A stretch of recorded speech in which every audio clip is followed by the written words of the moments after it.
Pleasure to welcome so many of you to this special occasion, which marks a milestone in the lives of our fifth graders, their completion of our lower school, and then their transition on to middle school and everything else beyond. It's been a very busy and fruitful year here at Moses Brown, and I want to thank all of you for your roles in supporting these students this year and the school as a whole.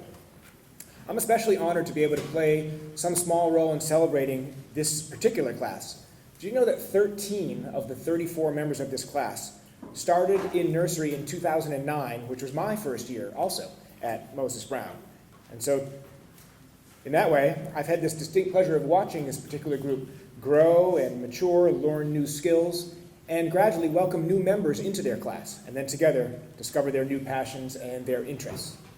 They've become a very special group, as I think all of you will attest. Students, it's clear to us that you guys are very, very bright, very smart.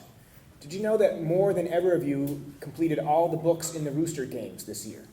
You've demonstrated yourselves to be incredibly sharp communicators. For example, you've crafted memoirs and poems and written persuasive letters to our senators, White House and Reed, this year. We know you to be a super creative group. We saw that most recently in the lower school spring concert, where you picked your own songs and designed your own dance moves, which we enjoyed seeing. That's not surprising because more than 2/3 of you are involved in one of our musical ensembles or the chorus. And your play a couple weeks ago was absolutely outstanding, although I fault you. I've been singing in my song that ending song about Little Rhode Island. I've been singing that ever since. That's your fault. You also have a lot of energy.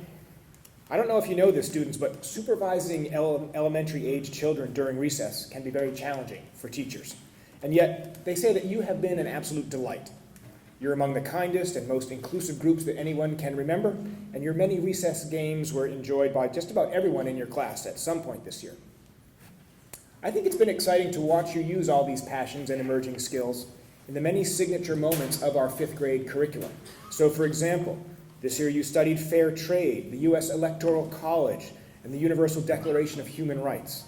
You're familiar with major figures and events in our civil rights movement in the United States, and now you are certified practitioners of nonviolence. Did you know that this year in math, each of you filled out two 200-page workbooks, which amounts to about 14,000 pages of notes and work collectively? Now, Lance estimates that after you learned all about fractions and how to find the mean and median and mode of a data set, together you completed 42,000 math problems this year. So if you're exhausted, that's why. Of course, last week we enjoyed your math arcade, which was sort of a maker fair where your pinball games and batting machines, ring toss, and other activities helped younger students to practice their math facts and their operations and to have fun while doing so.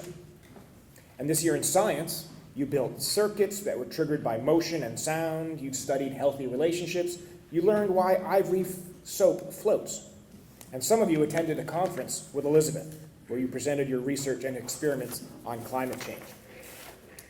So all of this suggests to me that you've really taken advantage this year of absolutely every opportunity available to you.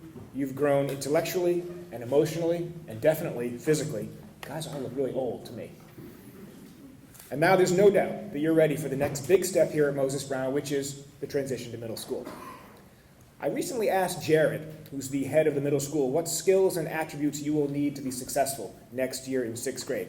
And he said 3 things: organizational skills, love of learning, and resiliency.